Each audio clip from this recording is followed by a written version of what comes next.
Estamos gravando esta que é a quarta e penúltima aula da presente matéria, Cristologia, doutrina de Jesus Cristo. Repito, estamos hoje na nossa quarta e penúltima aula desta matéria, Cristologia, a doutrina de Jesus Cristo. Esta é o núcleo da Berea Strong Tower Church, da cidade de Tampa, mas estamos no sistema online.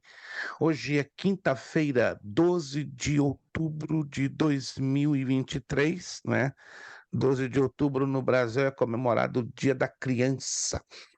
E aqui nos Estados Unidos, como em muitos países de fala espanhola, é o Dia da Hispanidade, né? Foi o dia que Cristóvão Colombo descobriu a América. Perfeito, meus irmãos. Vamos então trabalhar com as seguintes temáticas. Se você der uma olhadinha lá no grupo, né, nós na parte da tarde, era um pouquinho depois das 7 da tarde, muita correria, né? Nós estamos com o tempo bem apertadinho, mas temos que trabalhar em cima, né? Com muita sabedoria com o tempo. Nós fizemos uma postagem, né, das partes que nós vamos abordar hoje e na próxima aula. Então, só a título de revisão, nada mais. Nós vamos hoje falar das partes 5, 6, 7 e 9 da nossa apostila. Parte 5, os principais títulos de Jesus, que você lê nas páginas 9 a 11.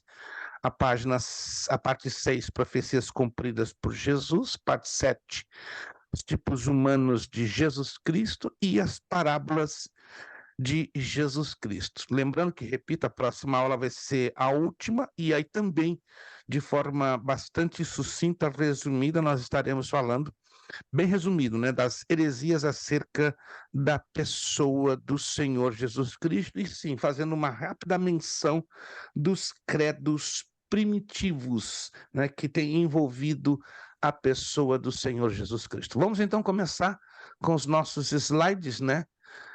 Se você ainda não foi lá no grupo, minha sugestão é salve esse grupo de slides, que é de grandíssima importância.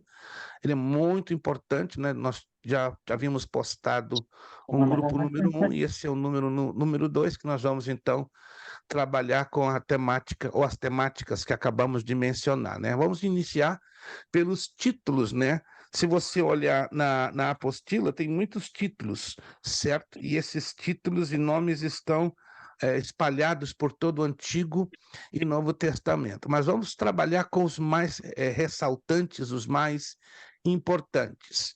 O conhecimento claro e seguro de quem o Senhor Jesus é através dos seus vários títulos tem o poder de trazer à luz a solução para vários aspectos relevantes da pessoa do Salvador do mundo. É interessante que quando estudamos sobre estes títulos, queiramos ou não, esses títulos falam tudo sobre a sua pessoa, né? Na autoridade de Salvador da humanidade, de Salvador da raça humana. Por isso que é uma importância capital, né? Quando fazemos o estudo dos títulos ou nomes do Senhor Jesus Cristo. A Escritura denomina Jesus com um conjunto de títulos e adjetivos, né, buscando desta maneira apresentá-lo da melhor forma possível àqueles que não tiveram o privilégio de conviver diretamente com o Salvador. Interessante, né? Nós vamos somente, né, como já falei, são muitos títulos e nomes, como a nossa apostila, não é, nos coloca, né, são mais de 25, mas nós vamos nos focar nesta aula de hoje os 3 mais importantes, né? Você poderia dizer Cristo é o mais importante, ou Deus forte é o mais importante, o Alfa e o Ômega é o mais importante, mas nós vamos ressaltar apenas 3. Estudando 3 desses muitos títulos, que são mais de 25 da parte do Senhor Jesus Cristo, eu e você já vamos entender a envergadura da pessoa do Senhor Jesus Cristo com respeito à salvação da humanidade. Primeiro título que nós vamos estudar é sobre a expressão Filho do Homem. Por que essa expressão Filho do Homem? E por que ela é tão batida, tão repetida, tanto no Antigo Testamento como no Evangelho segundo São Mateus? Vamos também estudar sobre o título Filho de Davi e um dos mais importantes, claro, diga-se de passagem, Messias, que tem a origem do nosso Salvador. Vamos então lá. Filho do homem. O uso e a origem do conceito de filho do homem no Antigo Testamento, né? Se você já estudou, acredito que já deve ter lido alguma coisa, né? A tradução filho do homem em hebraico é Ben Adão, né? Ben é a palavra hebraica para filho, né? E homem é a palavra Adão.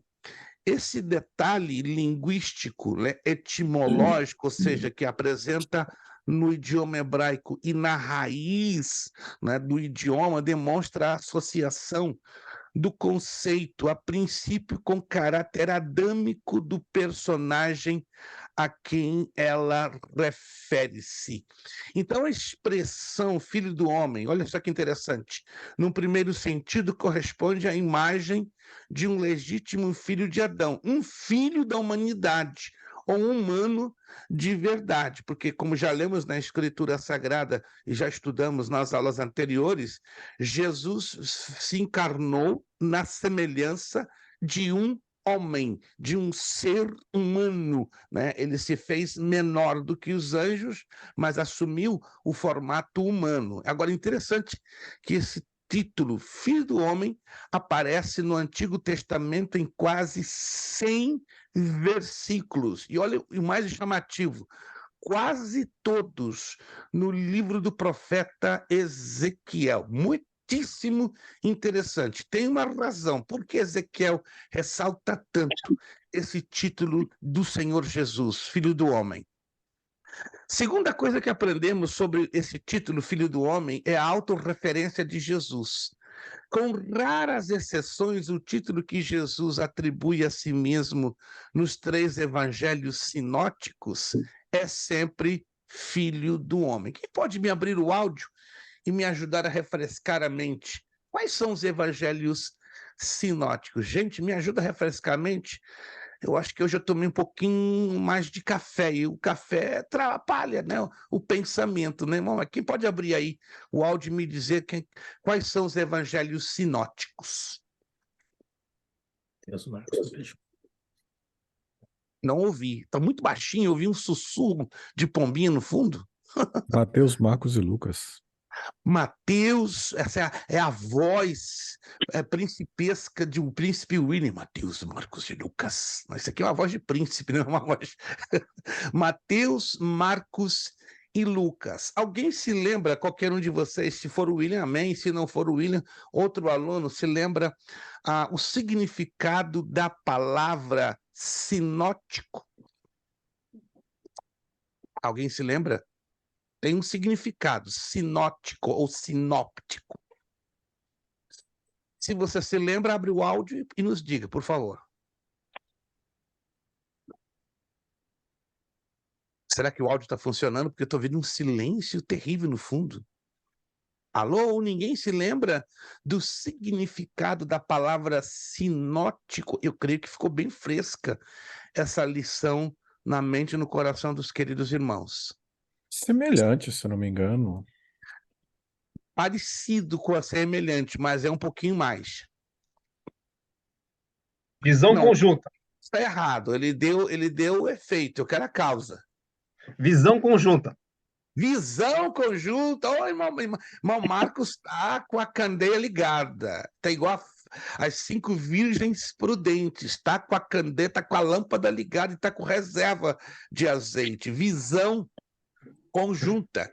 Isso quer dizer que os evangelhos sinópticos, Mateus, Marcos e Lucas, claro que tem em si semelhanças. O William está 100% coberto de razão. E por interessante que pareça, não é, com raras exceções, dentro dos evangelhos sinóticos, a ocorrência do título Filho do Homem, e em particular no evangelho segundo São Mateus, é muito frequente. Ainda no Novo Testamento, olha só isso aqui, que coisa interessante, vamos ler isso aqui na Palavra de Deus. A expressão Filho do Homem. Então, não é somente dentro dos evangelhos sinóticos que nós vamos encontrar a expressão Filho do Homem. Nós vamos também encontrar em outros textos do Novo Testamento. Abra comigo Apocalipse, capítulo 1, versículo 13, por favor. como já temos desenvolvido essa nova dinâmica, nós vamos fazer leitura de muitos textos da Bíblia Sagrada. Então, eu sugiro, por favor, que você tenha aí a sua Bíblia já na sua mão. Se você não está usando a Bíblia em papel, por gentileza, use a sua Bíblia eletrônica, como achar por bem, mas não deixe, né, de usar o manuseio do texto sagrado. Apocalipse, capítulo 1, versículo de número 13. Apocalipse, capítulo 1, versículo de número 13. Vamos lá, alguns irmãos estão. Damião, irmã Sarielice, já dei acesso E no aos meio, Sim, e no por favor. meio dos 7 catiçais, um semelhante ao Filho do Homem, vestido até aos pés de uma veste comprida e cingido pelo peito com um cinto de ouro. Obrigado, irmão Caetano. Olha só a expressão, né? Você está prestando atenção que nesta referência de Apocalipse, o título Filho do Homem vem com letras maiúsculas. Quem já percebeu isso? Pelo menos na minha Bíblia está assim. Alguém está percebendo? Não está F minúsculo, H minúsculo. Está com F maiúsculo, que de filho, e H maiúsculo de homem. Quem está percebendo isso, sim ou não? Alô? Tá, você está lendo na sua tradução porque está fazendo referência, não é, à pessoa do Senhor Jesus Cristo, né? E está se referindo que carrega aí uma conotação apocalíptica. Capítulo 14 de Apocalipse, vamos lá também, Apocalipse, capítulo 14, versículo 14. Quem achar, por favor, pode ler para nós, Apocalipse 14, 14. Em seguida, vi uma nuvem branca e sentado na nuvem, alguém semelhante ao Filho do Homem. Tinha uma coroa de ouro na cabeça e uma foice afiada na mão. Perfeito, obrigado, meu irmão. Então, procure anotar que essa expressão Filho do Homem, quando ela sai dos evangelhos sinóticos, está se referindo à pessoa, claro, do Senhor Jesus Cristo. Falando de evangelhos sinópticos, né, de tantas e muitas referências sobre a pessoa do Filho do Homem, vamos ler duas, pelo menos duas. Marcos 9:31 e Lucas 12:40. Marcos 9:31, vamos ao Evangelho de Marcos, capítulo 9, versículo 31, e um outro irmão ou irmã, faça-nos a bondade e a gentileza de estar fazendo menção de Lucas 12:40. 9:31, por gentileza, quem encontrou pode ler. Porque estava ensinando seus discípulos e lhes dizia: o Filho do Homem está para ser entregue nas mãos dos homens. Eles o matarão e 3 dias depois ele ressuscitará. O próprio Senhor Jesus está fazendo, né, uma autorreferência à sua humanidade, né, esclarecendo sua vocação espiritual e não política. Outro texto parecido, similar, se encontra em Lucas 12:40. Vamos em Lucas 12:40? Lucas 12:40. Lucas capítulo 12, versículo 40. Estejam também vocês preparados, porque o Filho do Homem virá numa hora em que não o esperam. Perfeito, obrigado, minha irmã. Jesus, então, referindo-se a si mesmo, porém, na sua condição de humano, né, de humanidade. Por que Jesus optaria por atribuir a si mesmo tantas vezes esse título em específico? Que interessante, né? Vamos trabalhar com algumas possibilidades de respostas. Vamos lá conhecer algumas delas. Primeiro, por sua conotação de humildade e simplicidade. Em momento algum do Evangelho, vemos Jesus exigindo para si, com arrogância, tratamento por meio de títulos. Lembre-se que Jesus não fazia questão de ser tratado por títulos, embora ele muitas das vezes foi reconhecido como mestre, rabi, raboni, senhor, mas Jesus deu um exemplo fantástico, né? Que ele, sendo Deus e o Filho de Deus, não necessitava ser reconhecido por títulos, como infelizmente é comum de nós seres humanos, né, em querer ser reconhecidos por doutor, por desembargador, por magistrado, por serafim, querubim, e aí vai. Mas aí temos uma questão também interessante, né? O paradigma de Jesus para as nossas autoavaliações.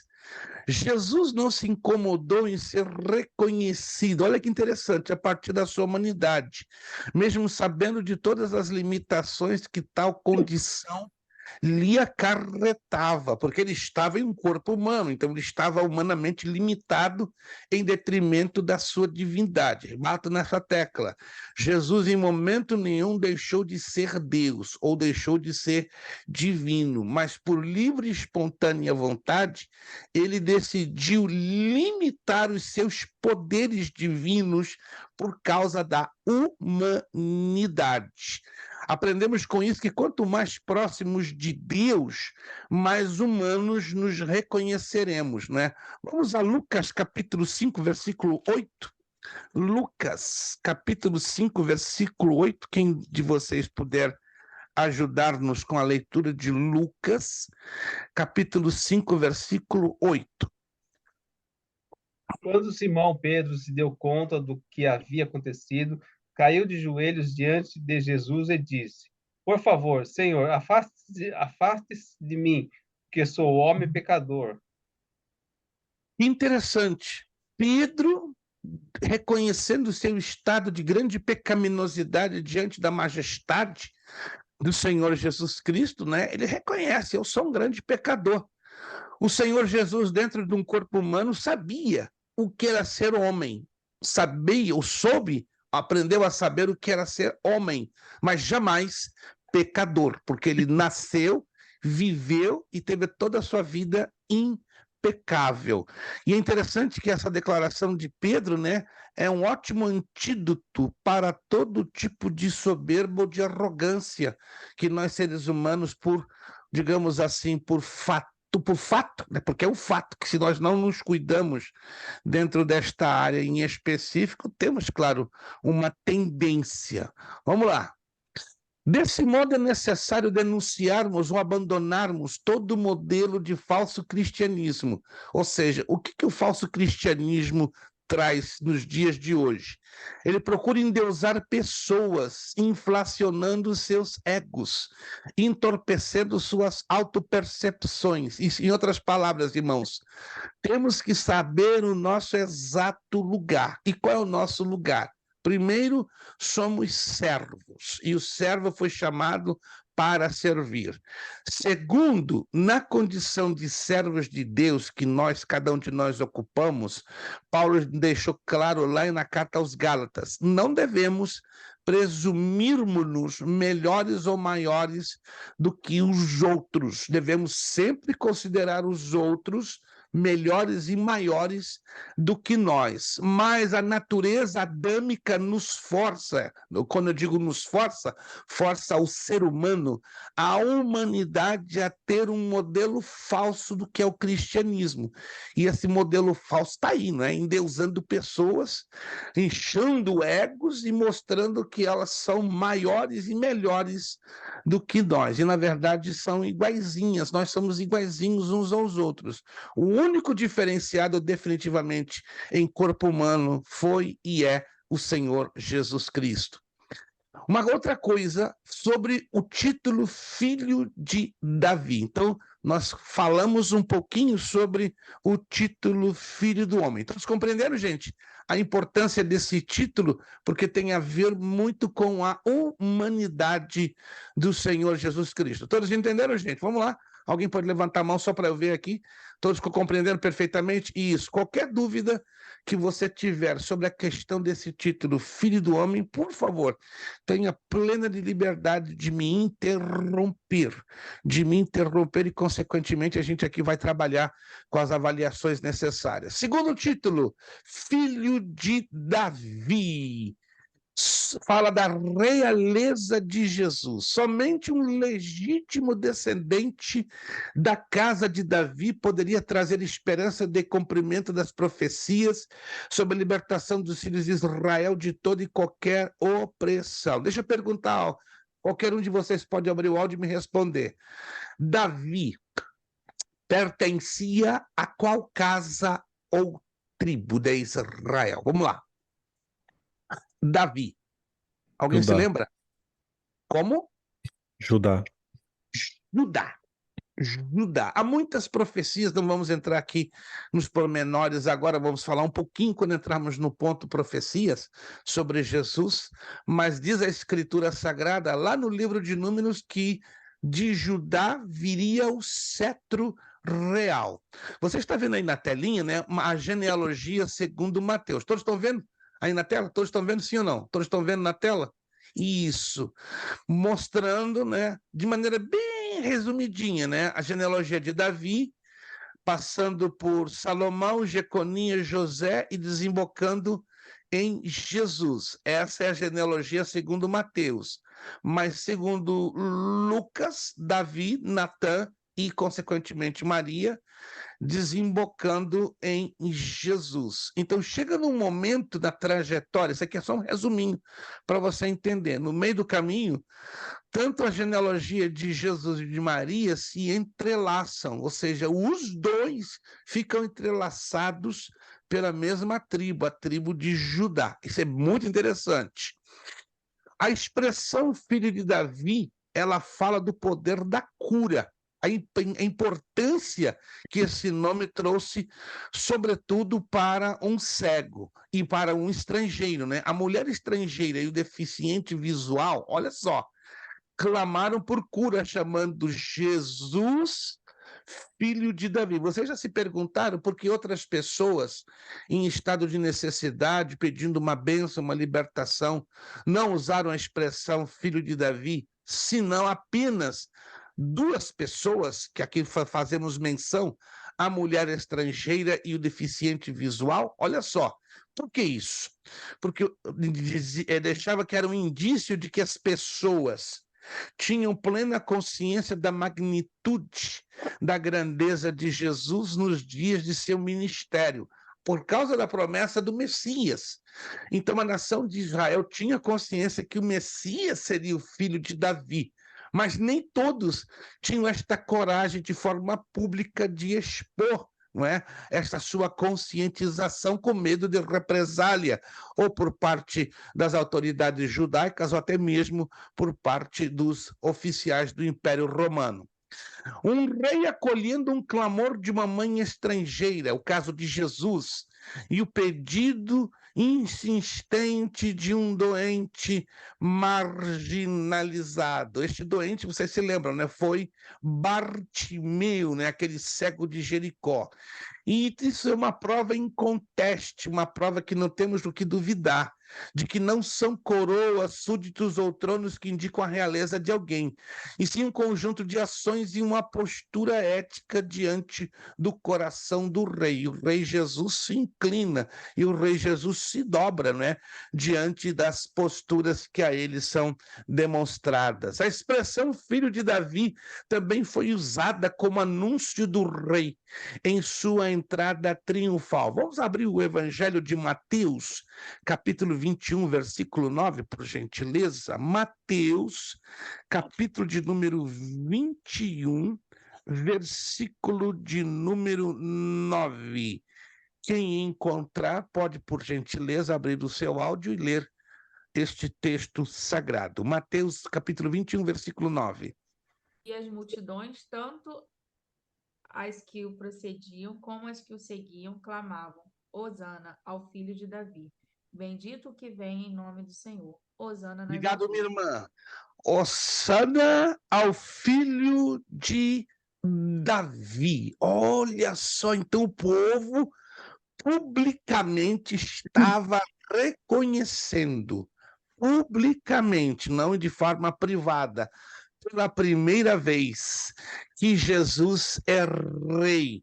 E é um momento único nos evangelhos. Jesus adentra Jerusalém, aclamado pelo povo não apenas como profeta, mas como real herdeiro do trono. Anote aí, por favor, esse é o único texto bíblico, é o único episódio registrado nos evangelhos, aonde o povo de Israel reconhece Jesus como herdeiro do trono de Judá. Você não vê nenhum outro texto, nem Mateus, nem Marcos, nem Lucas, nem João, nenhum dos evangelhos. Esse é o único.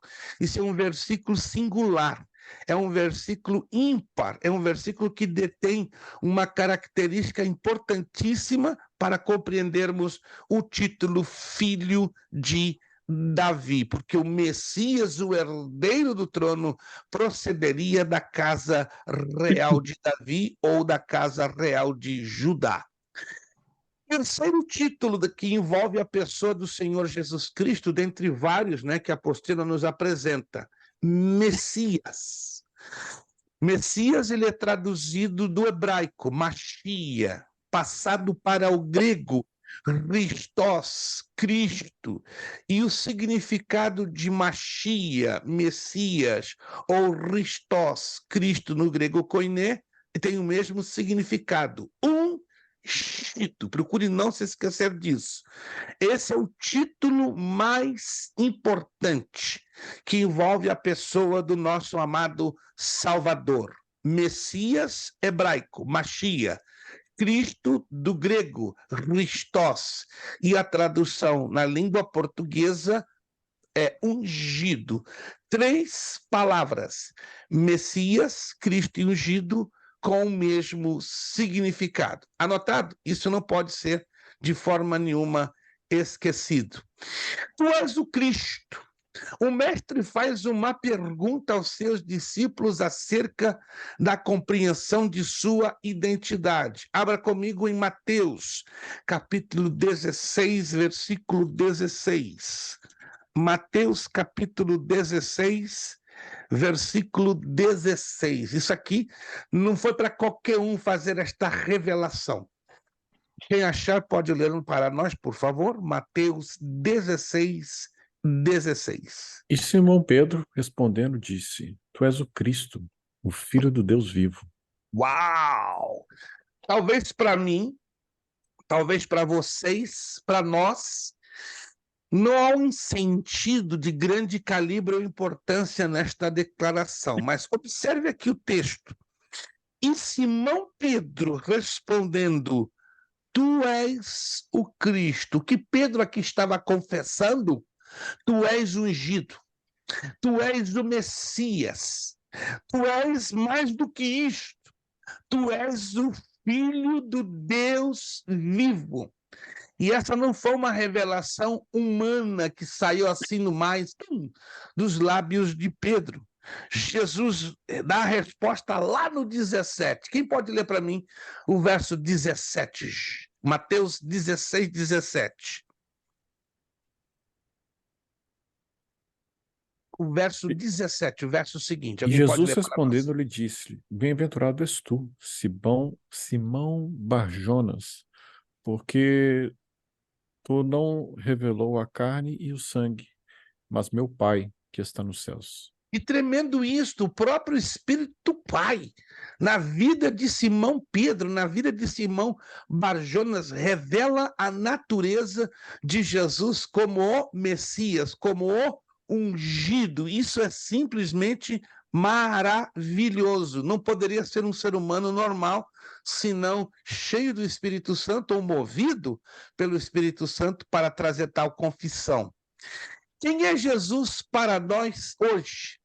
Você responderia como o apóstolo Pedro: Tu és o Cristo, ou seja, tu és um ungido, o Messias da parte de Deus?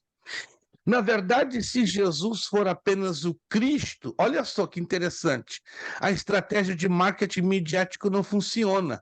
Falar da cruz, da necessidade de confissão de pecados e arrependimento, não dá ibope, não dá propaganda, não dá likes no Facebook, no Instagram. Não. Falar da cruz hoje é complicado para muitos, não para nós que temos consciência de que a nossa salvação está ligada 100% à cruz de Cristo.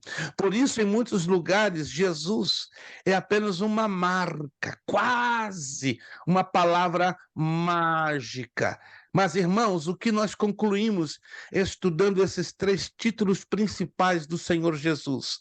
Jesus é tão maravilhoso que definir quem ele é em uma só palavra ou expressão é impossível. Olha só, o verdadeiro evangelho só será anunciado às nações de modo eficaz àqueles que pregam e tiverem plena consciência de quem é o Senhor Jesus Cristo. Olha só. Vamos fazer uma rápida revisão, bem rapidinho, em cima desses 3 títulos. Quais foram os títulos de Jesus que acabamos de estudar agora? Vamos lá. Gostaria de ouvir da boca de um aluno os 3 títulos principais de Jesus que acabamos de estudar. Estudamos 3 deles. Vamos lá. Messias, Cristo e ungido. Não. Derrapou um pouquinho, irmão Marcos. Faltou alguma coisa aí. Quem pode complementar ao irmão Marcos? Ele não está de todo errado, mas ele derrapou um pouquinho. Filho do homem, filho de Davi, Messias. Isto, filho do homem, filho de Davi e Messias. Rapidinho, rapidinho. Qual o significado da expressão filho do homem aplicado a Jesus? Vamos lá, rapidinho. Qualquer um pode abrir o áudio e me explicar em poucas palavras. O significado filho do homem, a pessoa de Jesus, está ligado a quê? Refere-se exatamente a quê? Em poucas palavras. Para mostrar a humanidade? A humanidade do Senhor Jesus. Excelente. E a expressão filho de Davi? Está ligado a quê? Ou refere-se exatamente a quê? Da casa real de Davi, tribo de Da Judá. casa real de Davi. De qual tribo? Procedente de qual tribo? Tribo de Judá. De Judá. E o termo Messias está ligado, relacionado a quê? Refere-se exatamente a quê? Na pessoa do Senhor Jesus. Ungido. A ele como ungido, aquele que foi prometido para redimir a nação de Israel. Excelente, excelente. Bom, nós já fizemos essa pergunta, né? Aqui se refere propriamente à expressão filho do homem, né? Aos aspectos humanos dos indivíduos e à humanidade desses. Né? No Antigo Testamento, que personagem mais utiliza-se para referir a si mesmo a expressão filho do homem? O profeta Ezequiel. Só apenas uma pequena revisão, vocês já pegaram bem esta situação, né? Aí nós temos aqui as principais diferenças entre os 3 eventos registrados no Novo Testamento em que Jesus é tratado de filho de Davi, né? Em 2 deles, a mulher cananeia e o deficiente visual. Vamos então avançar um pouquinho, né? Aqui nós entramos agora nas profecias. Uau! Uau! Cumpridas em Jesus. Irmãos, está neste slide, salve, não perca. São mais de 300 profecias, uou, messiânicas, cumpridas em Jesus.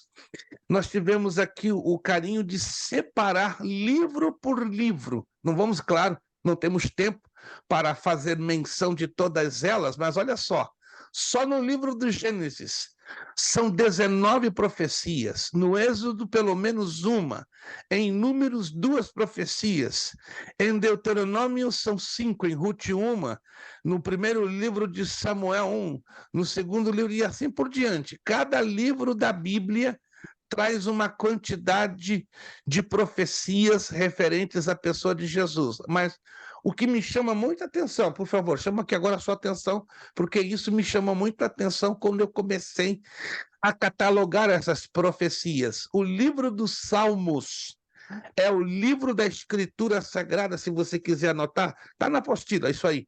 Mas se quiser anotar, a título de lembrança, é o livro da Escritura Sagrada que mais conteúdo de profecia sobre Jesus possui. É impressionante, ó. Olha a quantidade. Meu Deus!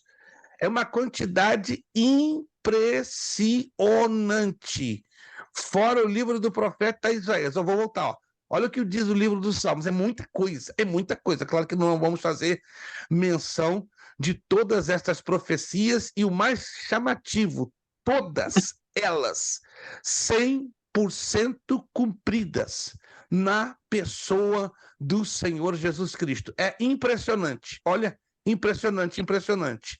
Aí temos a quantidade dessas No livro do profeta Isaías, olha só a quantidade de profecias só contidas em Isaías. Meu Deus! Isso dá para estudar uma matéria só, né? Profecias. É impressionante. Olha só. É enorme. É enorme. Então, Salmos e o livro do profeta Isaías tem uma quantidade enormíssima de profecias, todas elas cumpridas na pessoa do Senhor Jesus Cristo. Depois nós temos o livro do profeta Jeremias, Lamentações, Daniel, Oséias, Joel, Miqueias, Ageu, Zacarias, Malaquias, todos os livros do Antigo Testamento. Olha só isso aqui, ó. No Antigo Testamento contém mais de 300 referências ao Messias. Isso aqui eu quero fazer questão de ler, porque isso aqui é impressionante. Olha só, que foram cumpridas em Jesus.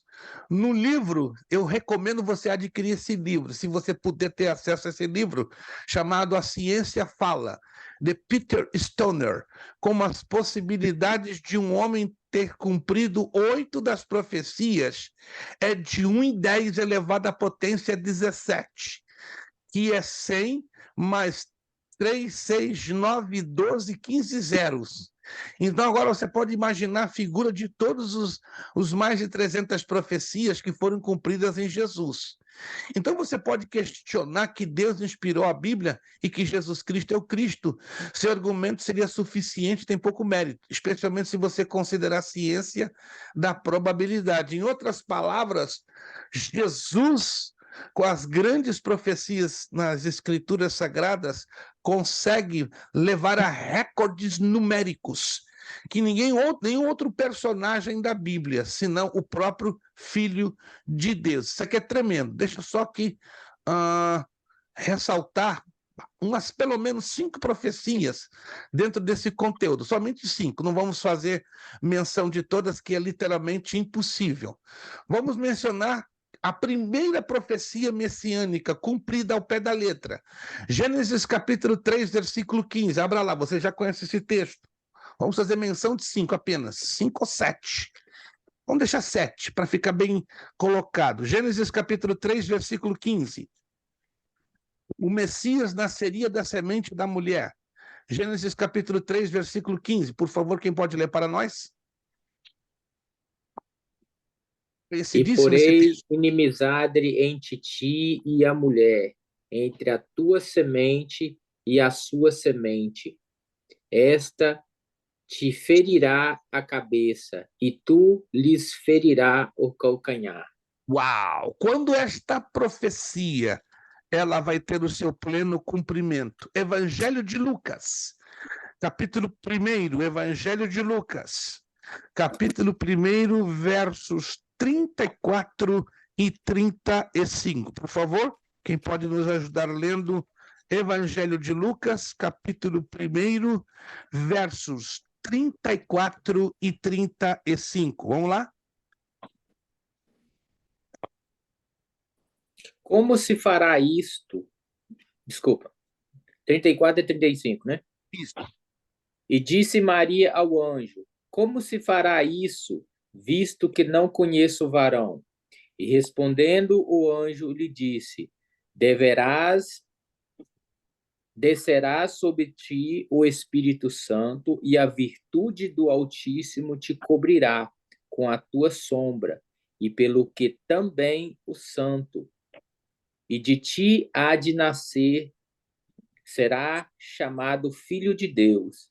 Que tremendo, irmãos, que tremendo. Então, a profecia de Gênesis 3,15 se cumpre em Lucas 1, 34, 35, com essa visitação que Maria teve.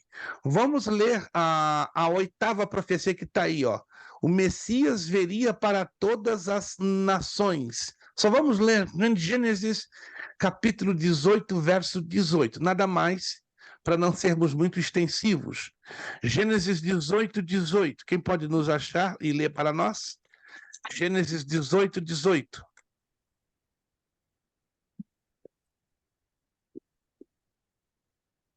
Gênesis 18, 18. Que Abraão certamente virá a ser uma grande e poderosa nação, e nele serão benditas todas as nações da terra.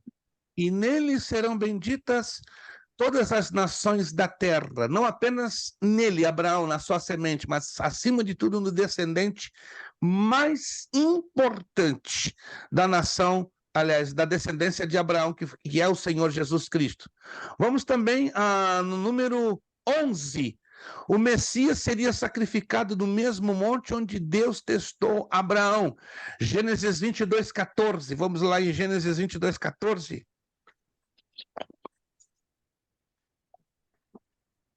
Gênesis capítulo 22, verso 14.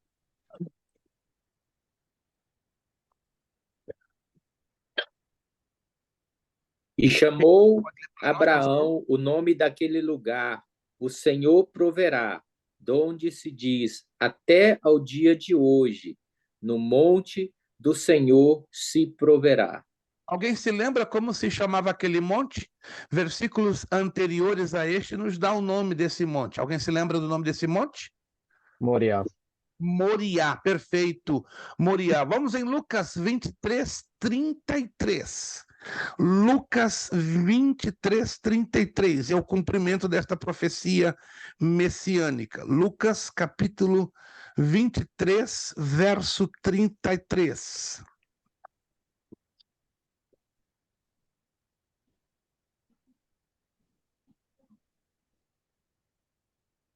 Quem pode ler, por favor?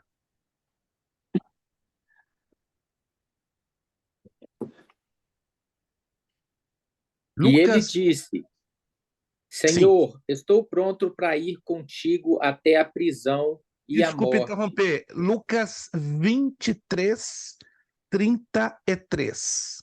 Oh, desculpa, foi 22 aqui. 23:33, por favor. E quando chegaram ao lugar chamado a Caveira, ali o crucificaram e os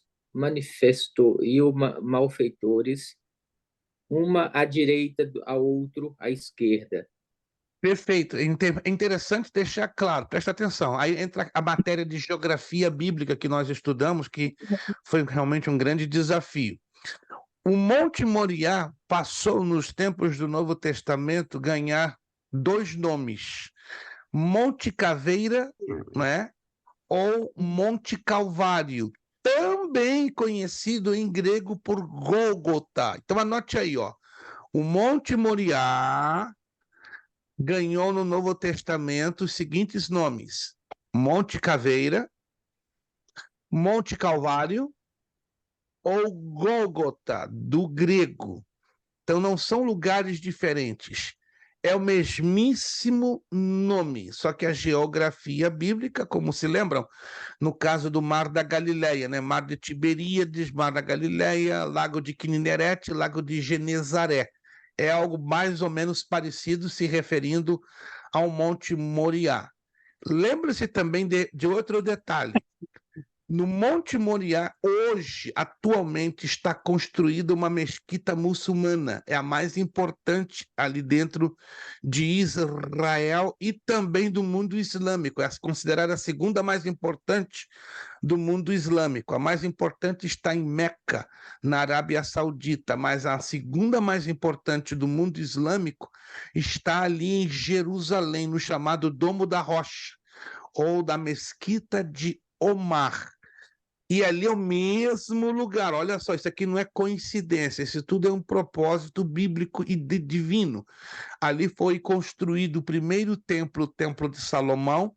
Consequentemente, ali foi construído o primeiro templo de Salomão, o segundo templo de Zorobabel e Herodes, e ali mesmo se levantará o terceiro templo, o templo da tribulação. Vamos avançar e vamos fazer a leitura de mais 2 ou 3 textos. O Messias seria rei de Israel. Vamos ler Gênesis 49:10. Só uma pergunta bem rapidinho, que o senhor falou, foi construído o Por favor. primeiro templo de Salomão e o segundo templo de O primeiro Zorobabel. templo foi o templo de Salomão. O segundo templo foi o de Zorobabel e foi remodelado anos mais tarde por Herodes o Grande. Tanto o primeiro templo de Salomão correto?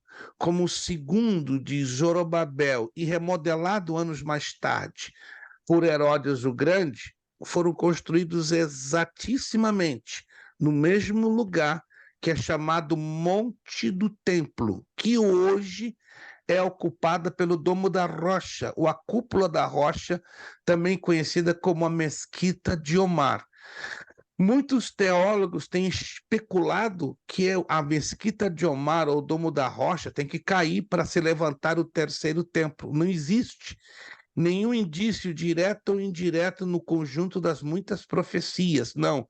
O que deixa claro é que do ladinho tem um terreno enorme, aberto, em espaço enorme, e ali sim, depois do acordo de paz entre árabes e israelenses, será construído definitivamente o terceiro templo judaico, que é o templo que será profanado breve pelo anticristo. E o que nós estamos presenciando, né, nos últimos dias, com a disparada que está vendo ali na faixa de Gaza e também no Líbano, ou seja, o Hamas e o Hezbollah, eles estão fechando o cerco dentro do cenário profético. Então não tem como ignorarmos, né, os assuntos que estamos vivendo no mundo atual, porque estamos realmente chegando no final de uma história, né, narrada lá atrás, há mais de 3.500 anos, com essas profecias messiânicas. Gênesis 49:10 e João 1:49, eu quero avançar, daqui a pouquinho já vamos entrar no nosso intervalo, eu quero avançar. Não tem condição nenhuma de nós falarmos de mais profecias, mas eu estou só me situando só dentro do livro do Gênesis, porque eu teria que mencionar as muitas que tem em Isaías, Salmos, etc., mas o tempo não nos permite fazer essa viagem tão prolongada. Gênesis 49:10 e João 1:49, por favor. Gênesis 49:10.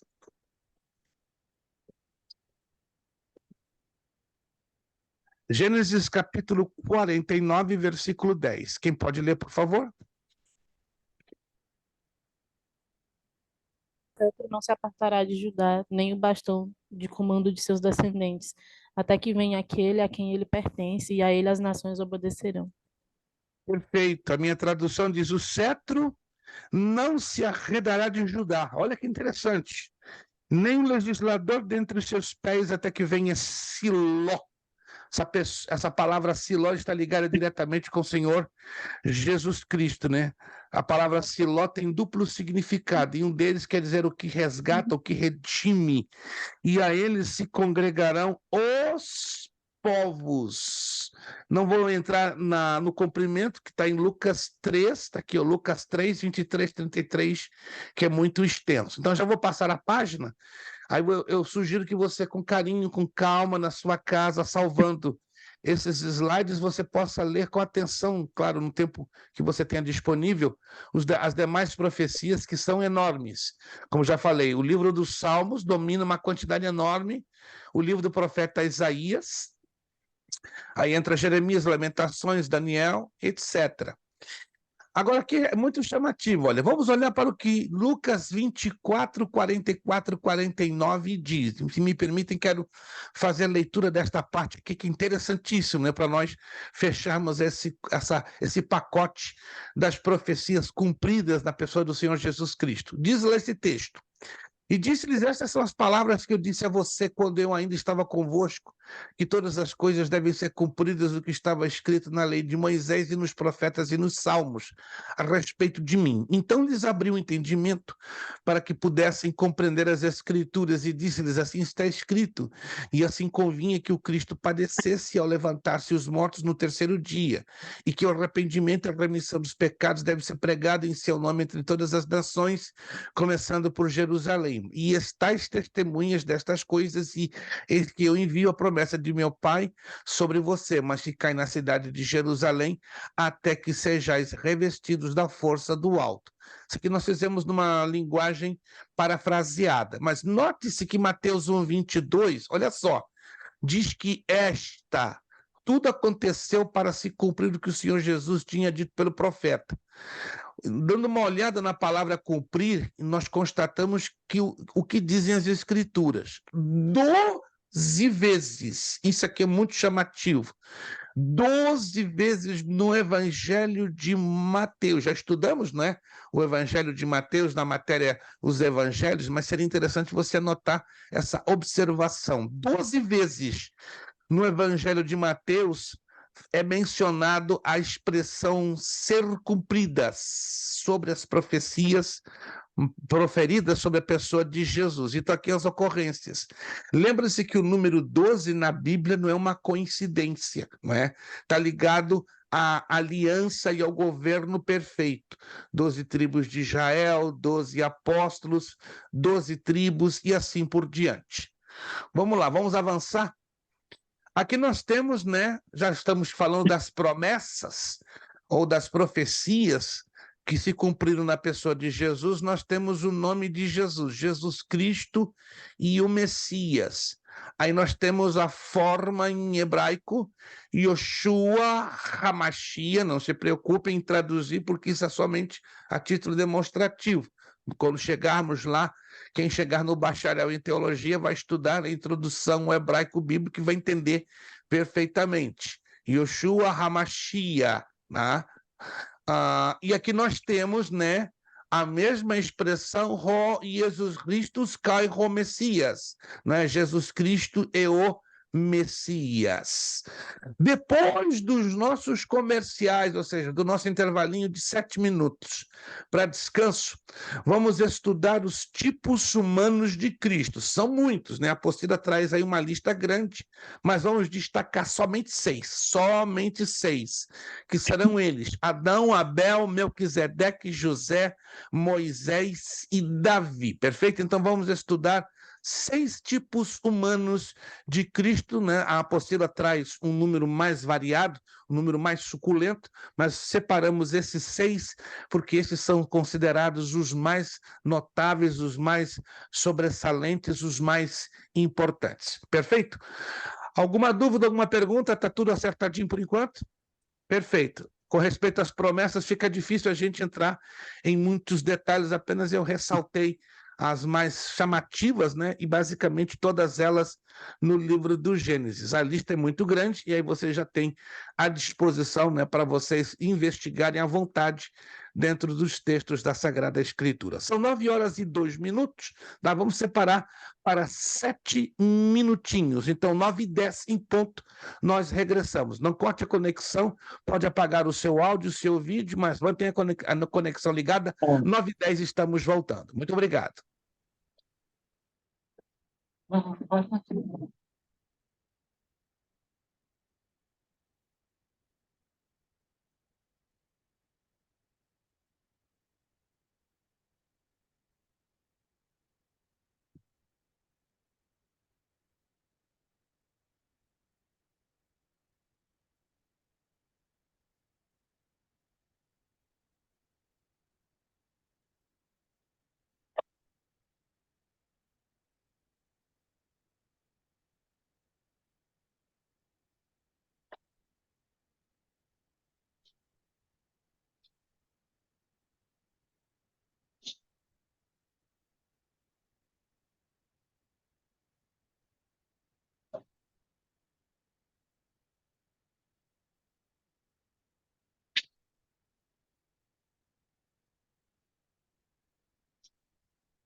Meus irmãos, nosso tempo já se foi, já se foi, já se foi, já se foi. Aguardamos que os queridos irmãos regressem, por gentileza. Nosso tempo já se foi.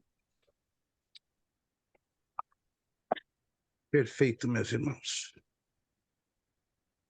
Vamos fazer o seguinte para ganharmos tempo, para não deixarmos isso para o final. Vamos já corrigirmos, né, os nossos exercícios. Vamos então, por favor, por gentileza, fiquem apostos aí e vamos corrigir a última página do bloco 2 dos nossos exercícios. Vou aguardar alguns alunos, na medida do possível, que retornem no seu vídeo.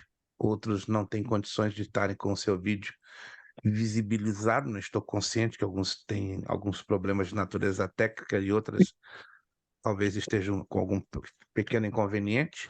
Então vamos lá. Vamos corrigir a última página dos nossos exercícios, né? Que é relacione a coluna A com a coluna B. Vamos aguardar um minutinho só, apenas um minutinho, e aí já temos consciência que todos já estão a postos. Um minutinho, nada mais.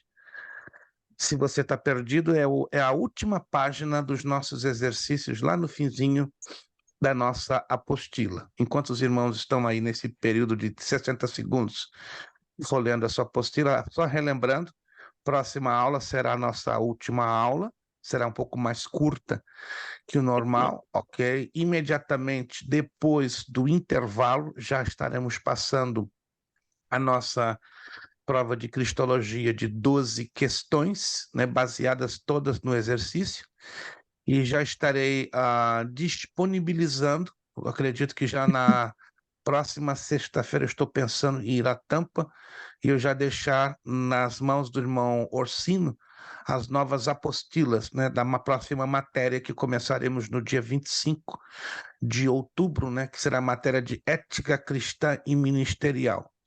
Já foi sugerido aqui, me corrija se eu estou errado, foi sugerido aqui, eu quero seguir à risca as sugestões, né, para fazer a mais produtivo possível as nossas aulas, que matérias de tamanho grande poderíamos ter um período maior. Conferem, meus irmãos, conferem?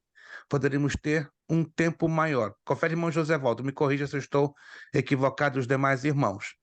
Então, eu vou fazer uma reformulação essa semana do calendário, porque esta matéria de ética cristã e ministerial vai ser uma delas. Vai exigir, né, um tempo um pouquinho mais extenso, né? Não teremos, então, já adianto os irmãos, não teremos 5. Teremos como um mínimo de 7 aulas. 7. Vai ficar entre 7 a 8 aulas, porque vai caber satisfatoriamente bem. 5 aulas vai ficar muito apertado. Vocês vão ver, não é uma apostila muito grande, gigante, mas ela tem muito conteúdo. Então vamos trabalhar com a possibilidade de 7, como mínimo, no máximo 8 aulas. Estamos todos me entendendo, meus irmãos? Porque a matéria em si é uma delas que vai exigir. E todas as matérias do grupo da grade do básico em teologia, nós temos pelo menos 4, né? Das 16 matérias, ou 12, temos 4 que vão exigir esse tamanho um pouquinho mais dimensionado, né? De 7 a 8 aulas. Perfeito? Vamos, então, a corrigir os nossos exercícios? Lá na última página, relacione a coluna A com a coluna B. Eu vou dar as letras e eu agradeceria, né, que eu sei que os irmãos estão animadíssimos, me vão dar os números, fazendo gol para deixar a rede balançando. Vamos lá. Letra A. Qual seria o número correto?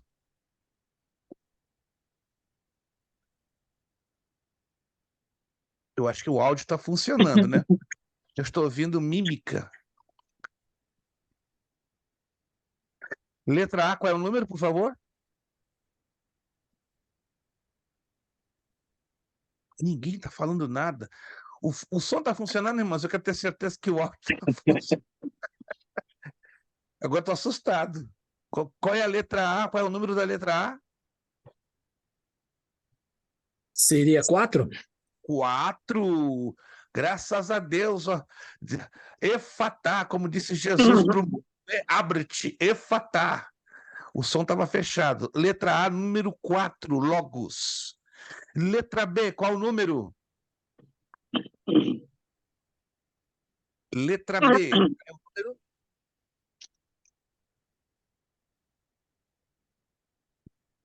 Alô? Alguém está me ouvindo? Letra B. Qual o número que colocamos corretamente? Ninguém conseguiu fazer? Minha pergunta. Número 7. Kenosis. Lembra-se que nós falamos dessa palavra? Originalmente foi utilizado por luteranos para definir a autolimitação, não de logos, mas do Deus homem, ou seja, do esvaziamento. Lembra-se que nós falamos no kenosis, do esvaziamento. Então, B7 está ligado a kenosis, quando Cristo deixou a sua glória. Então, A4, B7, C, qual o número? 11. 11, perfeito. Ruputassos ou ripotassos é a união das duas pessoas de Cristo em uma, a divina e humana. Então, C, número 11. Letra D, qual o número? Letra D. Já adianto, letra D, 12. Communicatium charismaticum significa que a natureza de Cristo, desde o momento de sua existência, foi adornada com todas as classes de ricos e gloriosos dons. D12. D12. Letra E. Já adianto para ajudar vocês. Letra E, número 10. A teoria de Martenden e Guth. Letra E, 10. Letra F. Essa é fácil. Essa é fácil. Letra F, qual o número? É uma natureza crescida de algo, a saber, a substância ou individualidade independente. Número 1, uma pessoa. Então, letra F, 1. Letra G, qual é o número? Eu ajudo a vocês. Letra G, número 3. O Logos tomou o lugar da alma humana, a teoria de Ebrard. G, número 3. H é fácil. Manifestação pré-encarnada do Senhor Jesus Cristo nos tempos do Antigo Testamento. Letra H, qual é o número? Número 5. 5, Cristofania. Letra I. Significa que a obra redentora de Cristo, e particularmente o resultado final dessa, leva um caráter divino humano. É número 2, Communicatium apotelosmatum. Então, I, número 2. Letra J. Essa é fácil também. Número 8. Manifestação física em um corpo humano à semelhança de homem, o qual tomou o Senhor Jesus Cristo quando esteve aqui na Terra. Letra J, número 8. 8, encarnação. Letra L. L significa que as propriedades de ambas as naturezas humana e divina passaram a ser propriedades das pessoas. Esse é o número 6. Communicatum idiomatum. São termos um pouquinho difíceis, né? Que aí você pesquisando encontraria. Eu usei essas táticas de propósito. Praticamente a maioria, tudo baseado na apostila, mas os demais conteúdos forcei um pouquinho para vocês pesquisarem. E a letra M denota a soma total de todas as qualidades de uma coisa, daquilo que faz uma coisa ser o que é. Letra M, qual seria?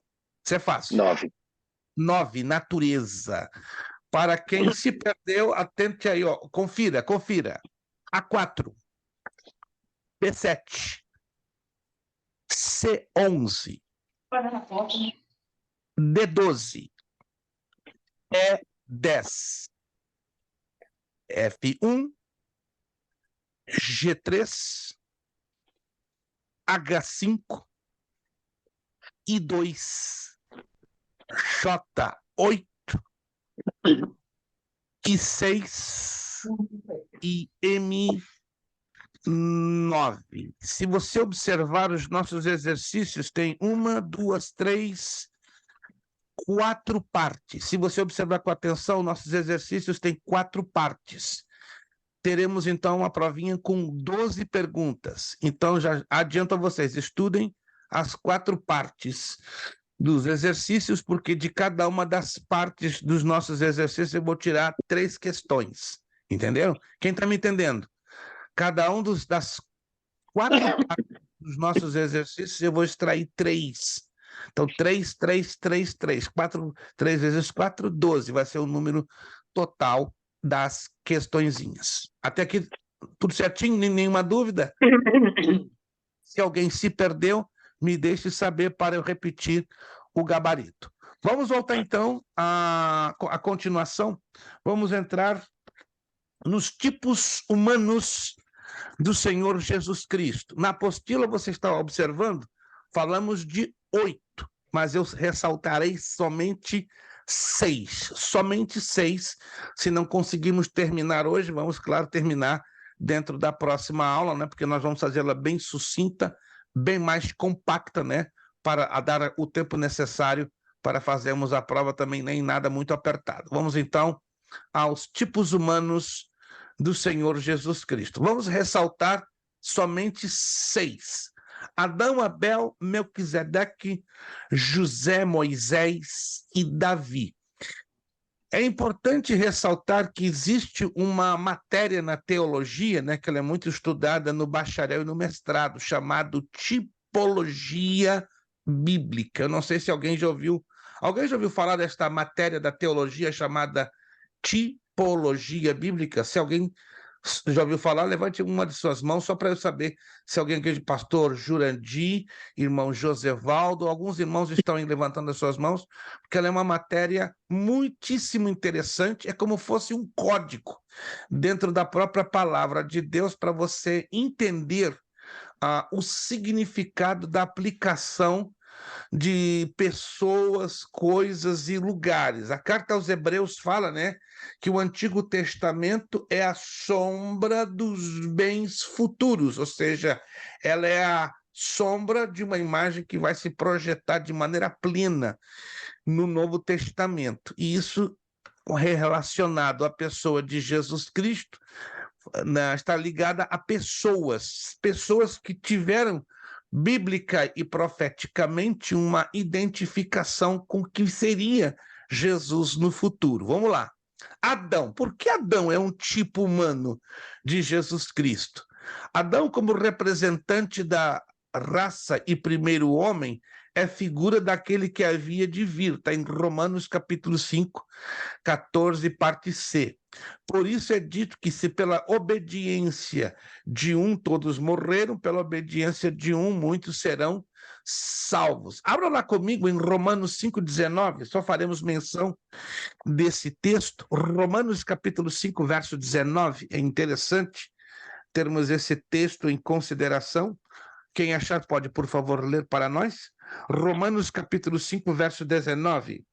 Logo, assim como por meio da desobediência de um homem, muitos foram feitos pecadores, assim também, por meio da obediência de um único homem, muitos serão feitos justos. É a lei da causa e efeito. Lembra-se dessa lei? É uma das leis da física, mas ela funciona também dentro do mundo espiritual. Então, como Adão trouxe o pecado para este mundo e a desobediência que se espalhou a todos nós, seres humanos, Jesus, não é?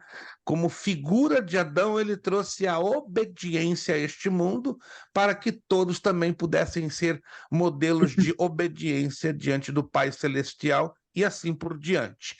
Cristo, por isto, é chamado de o último Adão em espírito vivificante, 1 Coríntios 15, 45, parte B. E ele tem o poder para dar a vida. Então, esta é a razão porque Adão é um tipo humano de Jesus Cristo.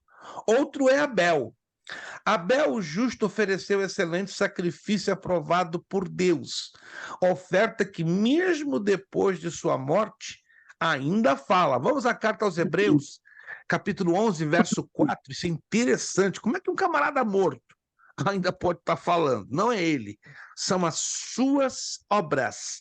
As suas obras foram tão poderosas que falam até os dias de hoje. Hebreus capítulo 11, versículo de número 4. Quem pode, por gentileza, ler-nos o texto? Pela fé, Abel ofereceu a Deus maior sacrifício do que Caim.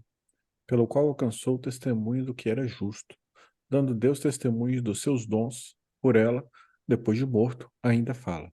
Isso é fantástico, gente. Nenhum dos heróis da fé tem uma referência, uma alusão tão impactante como esta que acabamos de ler, ou que conseguimos ler na Escritura Sagrada. Todos deixaram um testemunho de impacto, mas de Abel, impressionante, né? Diz aqui, testemunho dos seus dons, e por ela, depois de morto, ainda fala. No trecho seguinte, o autor de Hebreus não menciona outras coisas. Olha como isso aqui é chamativo.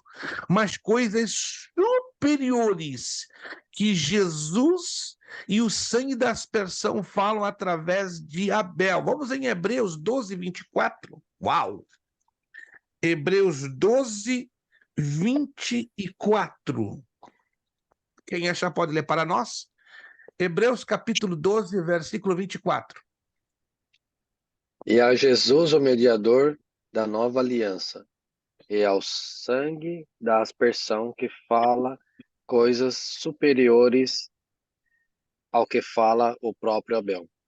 Veja só a importância do testemunho de Abel, mas não se coloca acima do sangue que Jesus derramou na cruz do Calvário. É bem verdade que Abel derramou sangue, sim, e através dos dons, o seu testemunho fala até o dia de hoje. Mas lembre-se, Jesus, ele é o mediador de uma nova aliança, e o sangue da aspersão, né, que fala mais do que do próprio Abel, ou seja, Abel se tornou com isto, nesta semelhança, um tipo do Senhor Jesus Cristo. Outro tipo humano de Jesus Cristo, Melquisedeque. Melquisedeque foi rei sacerdote, abençoou, recebeu o dízimo dos despojos de Abraão, o pai da fé, e bisavô de Levi. Cristo, em seu sacerdócio, é o seu antitipo. Por que, irmãos? Melquisedeque foi um antitipo ou um tipo humano do Senhor Jesus Cristo. Vamos lá. É a pergunta que eu deixo. Por que Melquisedeque? Ainda que a Bíblia aqui não está dando, ou pelo menos nesses textos, não está nos dando detalhes. Mas o que leva a nós, biblicamente, chegarmos a esta conclusão? Há alguma semelhança? Vamos partir desse princípio que a hermenêutica bíblica nos ajuda a entender a tipologia. Há alguma semelhança com Melquisedeque e o Senhor Jesus Cristo? E se existe, quais são elas? Vamos lá. Quero ouvir vocês.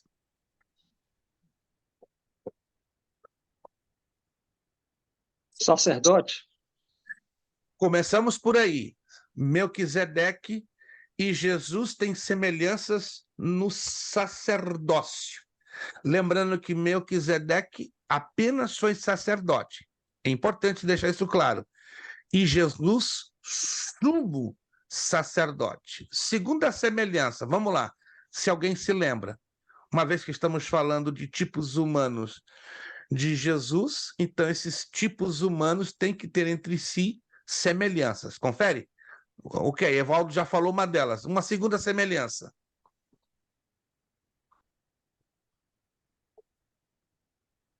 Melquisedeque abençoou Abraão. Temos que fazer uma relação com Jesus. Aí não entra uma conexão com a pessoa de Jesus. Genealogia? Genealogia. Pode se explicar um pouquinho mais? É interessante isso aí. No lado da genealogia, se pode explicar um pouquinho mais, seria interessante para que todos pudéssemos compreender por que essa semelhança entre Melquisedeque e Jesus exatamente no campo da genealogia. Vamos lá.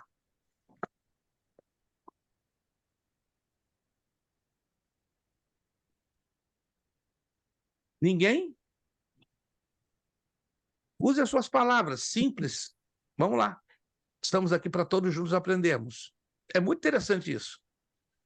Se estamos falando que Melquisedeque é um tipo humano de Jesus, é porque há entre os dois semelhanças. Já foi falado. Já foi falado sobre sacerdócio e genealogia. Mas por que genealogia?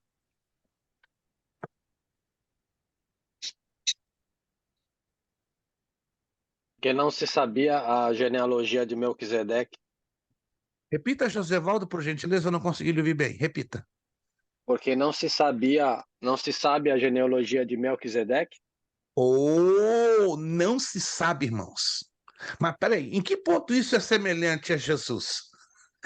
Porque se nós olharmos dentro desse aspecto, no momento que uma genealogia de um sacerdote, escute essa, isso é um aspecto cultural que talvez a maioria de nós não conhecemos. Quando não se sabia a genealogia de um sacerdote, e lembre-se que Melquisedeque não era hebreu, ou era ugarita. Vamos partir desse princípio. Nem Abraão era hebreu e muito menos Melquisedeque. Alguém tá me entendendo, gente? Nem Abraão, nem Melquisedeque eram hebreus. Eram ugaritas, eram estrangeiros. Que coisa curiosa isso aqui. Embora Deus teve um encontro com Abraão, e claro, se revelou a ele, e Abraão conheceu o Deus de Israel, o Deus verdadeiro. Mas vamos para o lado de Melquisedeque. Na cultura ugarita, isso você pode pesquisar, na cultura ugarita, que era aquela região, né, de Ur dos caldeus, Suméria, quando um sacerdote não apresentava sua genealogia, ele era conhecido como alguém que sempre existia, dono da eternidade. Era uma tradição, um tanto mística.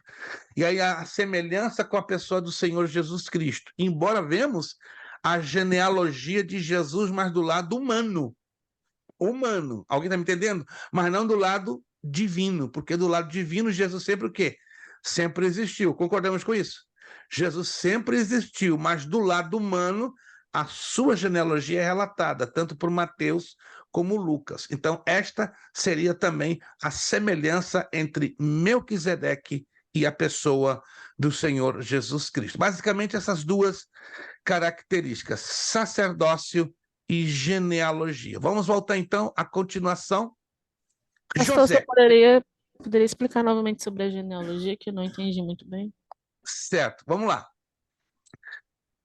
Melquisedeque e Abraão não eram hebreus, não eram judeus, ainda que a seu tempo o Deus de Israel chamou a Abraão para ser cabeça de uma nação, e essa nação, como já sabemos pela Bíblia, se tornaria a nação de Israel. Confere até aqui? Perfeito. Mas pela cultura ugarita, aí temos que entrar na cultura ugarita, temos que estudar sobre a cultura ugarita. Um sacerdote que não apresentava genealogia era considerado um ser um tanto eterno, ou seja, que estava existindo de uma longa data, porque não se tinha registro da sua genealogia. Por interessante, entre os ugaritas se criam em seres místicos ou sobrenaturais, como anjos e demônios. É um pouco extenso eu falar nisso agora, mas se a irmã ou qualquer um irmão quiser que eu dê fontes de pesquisa sobre este aspecto, é interessante observar. Então, na cultura ugarita, quando o sacerdote não apresentava sua genealogia, ele era considerado como alguém que tivesse uma existência, entre aspas, eterna, porque não faz sentido com que um ser humano não apresente genealogia. E, curiosamente, Melquisedeque mostra aí como alguém que não tem genealogia. Por isso, há uma corrente teológica, um grupo de teólogos que sustenta, mas é por dedução, não tem como fazer uma afirmação definitiva, que Melquisedeque ali não seria um ser humano, mas provavelmente uma cristofania, ou seja, uma manifestação pré-encarnada do Senhor Jesus Cristo. Alguém já ouviu falar dessa teoria ou não? Nunca ninguém ouviu falar dessa teoria? Então, Tem uma existe minoria que fala é uma que teoria, mas não Melquisedeque tem aí como ainda poderia dar ser uma o próprio comprovação bíblica. Cristo ou uma aparição de um anjo ali, né, que se colocou diante Sim, de sim, Abraão. sim. Mas a Muito maioria bom. acha que ele era o rei humano mesmo. Repete de novo para o povo ouvir, que é bastante interessante o que o William acabou de colocar. Repita, por favor. A Bíblia não fala exatamente quem que era esse personagem, né? Então não existe um consenso sobre quem ele é, e existe uma minoria que defende o fato dele ser ou um anjo ou a aparição do próprio Cristo ali diante de Abraão. Mas Isso o seria que uma há outra maior consenso possibilidade, é que né? ele seria um ser humano, o rei ali, como já foi descrito. Exato, exato. Então, nós trabalhamos aí com duas possibilidades: que tenha sido um rei físico, humano, propriamente dito, e inserido dentro de uma cultura que traria uma visão tanto mística pelo fato que não apresentava genealogia, ou, que é uma dedução, não podemos afirmar, poderia ser uma forma pré-encarnada, né? Uma cristofania, ou seja, poderia ser o próprio Senhor Jesus assumindo a forma a humana ou angelical, aí colocando-se na posição que alguém não tivesse genealogia humana. Compreendido, irmã Sarielice? Sim, pastor, obrigado. Isso, é bem interessante sobre isso. Vamos então avançar para nós não estourarmos o nosso horário. Vamos então agora, José. No caso de dúvida, por favor, me interrompa. É um direito que todos vocês têm. Eu estou aqui com alegria para ajudar a vocês a compreenderem esta parte da escritura sagrada, né, ou da cristologia, que ela se torna um pouquinho mais complexa. José, olha que interessante. De todos os tipos de Cristo no Velho Testamento, não há nenhum mais amplo, mais completo e mais instrutivo que José. Olha que interessante isso aqui. Embora o Novo Testamento não indique que José é um tipo de Cristo, interessantíssimo isso. Porém, como J. Sidlow Buster, né, um escritor do século passado, comenta, as analogias, ou seja, as comparações, são demasiado numerosas para serem acidentais. Um outro escritor chamado A.W. Pink enumerou mais de 100 semelhanças de José com Cristo. Irmãos, só para estudarmos essas semelhanças gastaríamos 2 meses. Uau! Yeah! Existem mais, repito, se você quiser anotar a título de highlight, mais de 100 semelhanças de José com Cristo. E eu faço essa alusão para fechar. Através do poço e da prisão, rumo ao palácio, assim pode ser resumida a história de José. Por meio da manjedoura e da cruz, rumo à coroa de glória, pode igualmente descrever os sofrimentos referentes a Cristo e as glórias que os seguiram. Os pregadores que conhecem a tipologia de José apontando para Jesus têm um prato farto, né? Se pode pregar em um ano mais de 100 mensagens com aplicações ligadas entre José e o Senhor Jesus Cristo. Eu creio que alguns de vocês, né, creio que nosso querido pastor Maurício, pastor Jurandir, já devem ter, obviamente, em algum momento no passado ou no recente presente, não, no recente passado, lançado mão desta tipologia, porque é uma tipologia, como já disse, muito ampla, muito completa, e ela tem facilidade enorme de nos ensinar, não é, as semelhanças entre a pessoa de José como um tipo humano da pessoa do Senhor Jesus Cristo. Aqui, só para resumir, algumas semelhanças entre José e Jesus. Amado por seu pai, Israel amava mais a José. No Novo Testamento é declarado o amor do pai para com o filho amado. Os sonhos de José eram revelações de Deus sobre a sua glória futura. Da mesma forma, a grandeza futura da criancinha de Belém lhe foi revelada por um mensageiro angélico. Este será grande, chamado Filho do Altíssimo. Ambos, Jesus e José, foram odiados por seus irmãos que conspiravam sua morte. Ambos foram despidos de sua túnica. Túnica na Escritura, nesta alegoria, se trata da honra. Muitíssimo interessante, repito, mais de 100 semelhanças, né? Eu conheço pastores americanos que costumam fazer mensagens seriadas, né? Tem mais de 100 mensagens para o ano inteiro, ou mais do que um ano, falando só entre José e Jesus. José foi tirado da casa de seu pai, foi viver no Egito como servo. Jesus deixou a casa do Pai Celestial e veio ao mundo em forma de servo. Ambos foram despidos de sua túnica honra. Venderam José como escravo por 20 ciclos de prata e Jesus por preço de escravo, 30 moedas de prata. José e Jesus foram contatos com os transgressores. No final de suas vidas, o Senhor fez conhecer a sua glória e autoridade àqueles que o odiavam. Por meios divinos, ambos salvaram a humanidade, um da morte e da fome e o outro da fome e da salvação. Então é muito amplo, não temos como tomar mais tempo para falar, mas é amplo demais. Aí você já tem algumas dessas características aí nos nossos slides. Moisés renunciou ao trono do Egito, preferindo sofrer com o povo de Deus pelo opróbrio de Cristo. Outra semelhança, outra característica entre Moisés e Jesus. Ele foi profeta, como diz em Deuteronômio 18:8, mediador que intercedeu pelo povo. Moisés é uma figura daquele que haveria de vir. Vamos em Deuteronômio 18:15 e 18, são dois textos que não podemos nos esquecer, né, das enormes semelhanças entre Moisés e a pessoa do Senhor Jesus Cristo. Deuteronômio capítulo 18, versículo 15. Quem pode ler para nós, por gentileza? Deuteronômio 18:15, falando dele, Moisés como profeta, e de outro profeta que viria após ele. Senhor, seu Deus, fará com que do meio de vocês, do meio de seus irmãos, se levante um profeta semelhante a mim. A ele vocês devem ouvir. Maravilha, pastor Maurício. Pode, por gentileza, incluir o 18, por gentileza, o 18.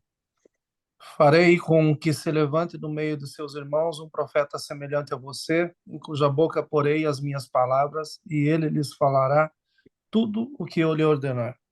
Muito obrigado, pastor Maurício. Observem que a alusão desses dois versículos está conectada entre Moisés e, no futuro, entre a pessoa do Senhor Jesus Cristo. Então, aí não temos uma gota de dúvida. Aliás, Moisés também, tendo a semelhança do Senhor Jesus, ele foi mediador, né? Ele intercedeu pelo povo de Israel, assim como o Senhor Jesus tem intercedido, né? Não somente por Israel, mas também pela igreja, pelos gentios. Temos Davi, dentre tantos elementos de analogia, de comparação entre Davi e Cristo, como ter sido rejeitado para ser ungido rei, ter vencido o gigante que desafiava o povo de Deus, ser mediador da aliança, o fator que norteia sua identidade com forte firmeza tipológica, é o seu caráter de pastor. Olha aí, gente. A maior semelhança entre tantas outras mencionadas na Bíblia Sagrada, entre o rei Davi e a pessoa do Senhor Jesus Cristo, é o seu caráter de pastor e a vocação para ser rei. Vamos em primeiro livro de Samuel, capítulo 16, versículo 11. Isso aqui é maravilhoso. Primeiro Pastor. livro de Samuel, capítulo 16, versículo 11. Quem pode para nós ler esse texto, por favor? Pastor. Primeiro livro de Samuel, ou profeta Samuel, capítulo 16, versículo 11. Pastor, só uma observação aqui, voltando lá em Moisés, eu acho que uma das Sim. características ali que eu acho bem interessante é que ele foi o jejum, né? O jejum de Moisés foi exatamente de 40 dias, como o de Cristo, quando A ele pequena diferença, recebeu William, ali os 10 mandamentos. a Cristo pequena ele tinha pão e água, muito, né? muito bem abordado. Só por causa disso, o William está levando 50 para casa. Ó, já valeu Só aí. por causa disso, o William está levando 50 para casa. William, dorme com aquele sorriso no crest, tá? Então, o William já levou 50. Mas se o William completasse a sentença, ele levaria 75. Mas o que faltou para o William completar a sentença? É Que verdade Moisés que não o teve nem jejum água de nem pão? Moisés e de Jesus foram muito semelhantes, mas não foram iguais. Como é que é? Porque diz a Escritura que o jejum de Moisés, este sim, anote aí, foi exatamente igual ao de Elias. Mas igual em que sentido? A Escritura, ela é claríssima, ela é literal. Durante 40 dias e 40 noites, escute, está anotando? Nem Moisés e nem Elias comeram ou beberam coisa alguma. Foi jejum absoluto, jejum total. Então eles estavam debaixo de quê? De um clima sobrenatural, porque ninguém consegue jejuar, não é, totalmente, sem beber e comer durante 40 dias e 40 noites. Alguém está me acompanhando? É humanamente impossível. Então, tanto o jejum de Moisés como de Elias foi sob condições sobrenaturais. Já o jejum de Jesus foi diferente. Diz a Escritura, né? Tendo jejuado 40 dias e 40 noites, ele teve o quê? Fome. A Escritura não tem problema em dizer se o indivíduo que jejuou teve fome ou só deixou abster-se de comida e de bebida. Alguém está me acompanhando, gente?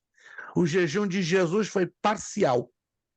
Então, nas entrelinhas e no texto grego, aprendemos que Jesus estava ingerindo algum tipo de líquido. Embora o texto bíblico não deixa específico, mas ele é específico quando diz que Jesus teve fome, porque o corpo humano não suporta mais de 3 dias sem a ingestão de líquido, porque, do contrário, entra num processo de degradação e de desidratação extrema. Alguém sabe disso? Os mais atrevidos conseguem de 4 a 5 dias sem beber água, mas traz graves danos, graves alterações químicas e metabólicas. Então, parabéns, William. Se completasse a sentença, levaria 75, mas 50 já, eu creio que já tipo 50 já tá de bom, bom já tá tamanho. bom. Vamos fechar nossa aula, né? Para não passarmos de 10 e 50, vamos fechar a nossa aula com esta partezinha. Isto. Primeiro livro de Samuel 16:11. Por favor, quem pode ler para nós? Quem encontrou? Primeiro livro de Samuel, E capítulo perguntou, 16, versículo 11. e perguntou a Jessé: esses são todos os seus filhos? Jessé respondeu: ainda falta um, o mais moço. Ele está apacentando as ovelhas. E então Samuel disse a Jessé: mande chamá-lo, pois não nos sentaremos à mesa sem que ele venha.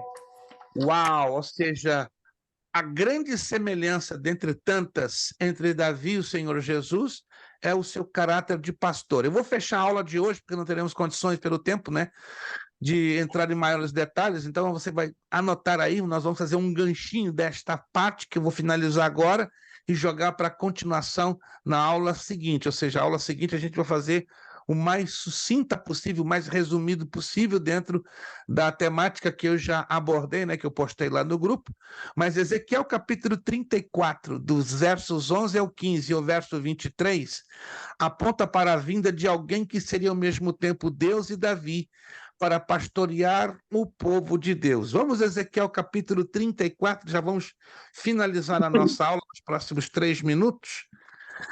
Livro do profeta Ezequiel, capítulo 34, eu mesmo vou ler somente 2 versículos, mas você tem em consideração o contexto, que vai do verso 1 ao verso 15, entra o verso 23, mas eu quero só ler o 23 e o 24, que não está incluído nessa listinha aí. Ezequiel 34, 23 e 24. Olha só o que diz aqui. E levantarei sobre elas um só pastor, e ele as apacentará. O meu servo Davi, e que as há de apacentar, ele lhe servirá de pastor.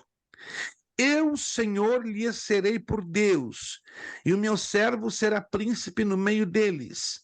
Eu, Senhor, o disse. Este é um, e eu termino aqui, se você quiser anotar, anote.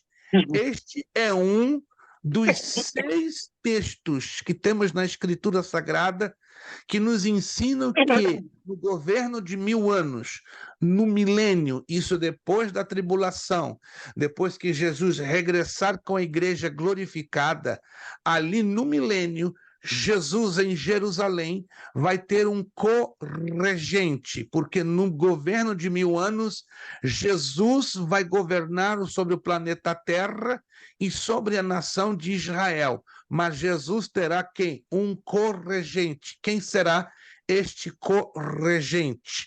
Segundo este texto que acabamos de ler, e segundo mais 6 textos que eu posso apresentar a vocês sem nenhuma dificuldade na próxima aula, será o próprio rei Davi ressuscitado. Uau! Que coisa linda!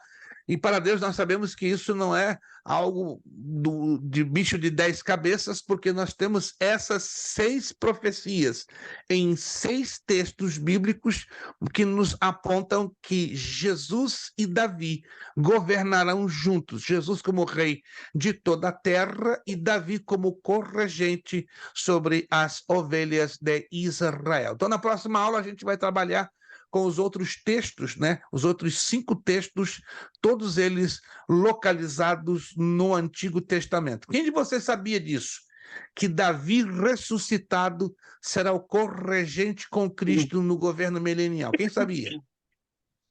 Poucos ou nenhum. Então, nós vamos apresentar na próxima aula os outros 5 textos. É maravilhoso. E é uma verdade bíblica, porque ela não tem sido ensinada.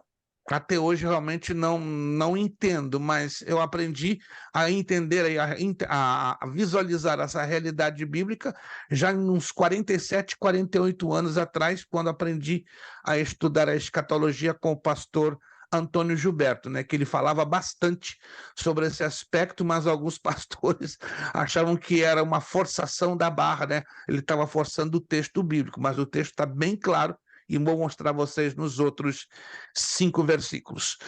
9h50, temos que terminar, então na próxima aula nós vamos dar o fechamento da matéria, vamos pegar então o ganchinho de Davi, o rei, vamos apresentar os outros 5 textos, provando, né, que Davi governará como corregente do Senhor Jesus no governo milenial, e aí nós vamos entrar nos outros aspectos para fazermos a finalização da nossa matéria de Cristologia e seguindo da nossa provinha depois do intervalo.